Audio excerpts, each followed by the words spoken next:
A nation larger than any, an Eastern power half the Western world speaks against, often misunderstood and by most people an unknown part of the globe. While countries like the United States and Canada, France and the UK are taken as role models of diversity, are we sidelining stunning Russian demographics?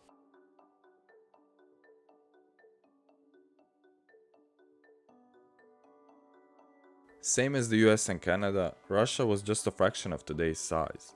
In the 16th century, its eastern land reached no further than the Urals.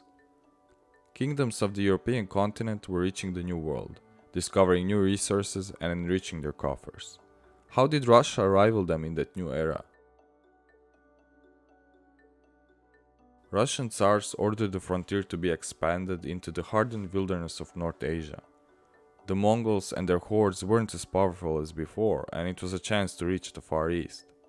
Cossacks, tradesmen, and huntsmen took the job and headed eastwards into the cold frozen abyss of Siberia to expand the motherland.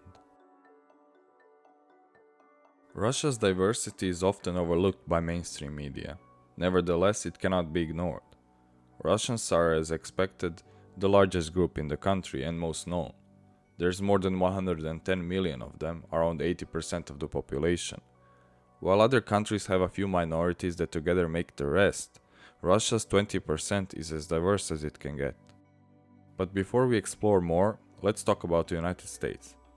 The United States of America has been a melting pot of immigrants even before their independence in the 18th century.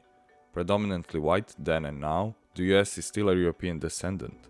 To be more precise, 61% white, and by white we mean non-Hispanic, non-Latino. This is where it gets complicated. While Russia divides its population by ethnic groups, the US is way too mixed, so they mention race more often. Americans differentiate Spanish immigrants from other European ethnic groups. In the same group, they count Latin American descendants. Those Hispanics, Latinos make 18% of the population. African Americans make up to 12.3%, mostly from the historical slave business and later immigration, while only 5.7% are Asian Americans. Natives to the United States have been cut down to merely few percent today. The rest are mixed, multiracial. To be able to compare it with Russia, we have to dig deeper. Let's break them down by ethnicity first.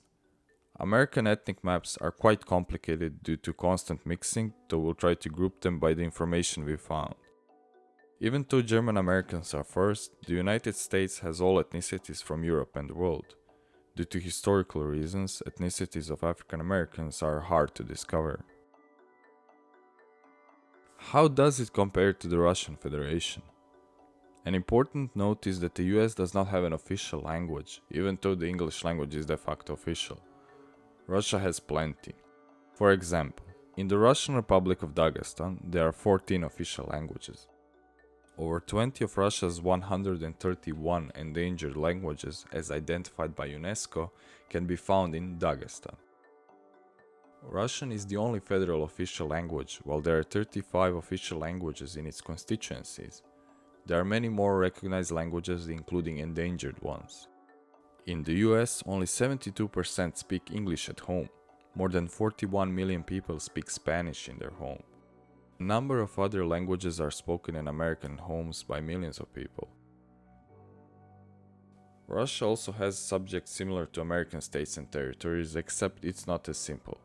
The simplest and most common are the 46 oblasts, which are like most provinces in other nations.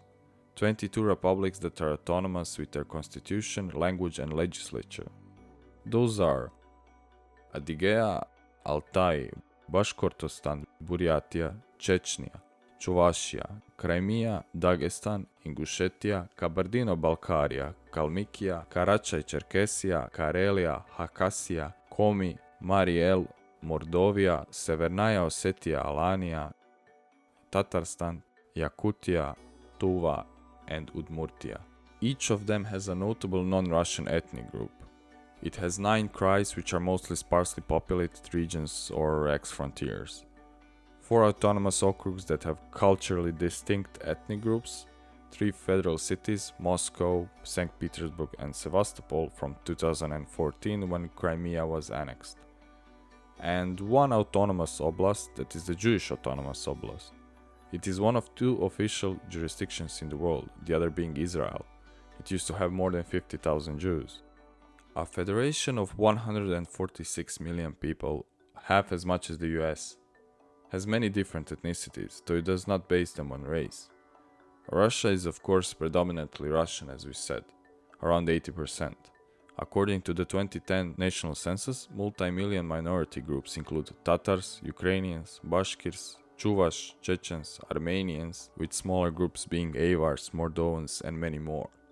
The remaining 8.5% of the population is made up of numerous other much smaller ethnicities.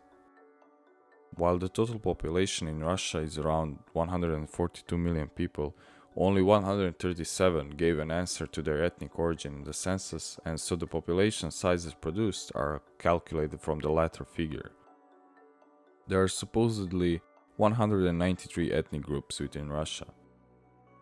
The US obviously has many different people, with none being the dominating one, while Russia is mostly consisted of Russians, though it does have many minorities.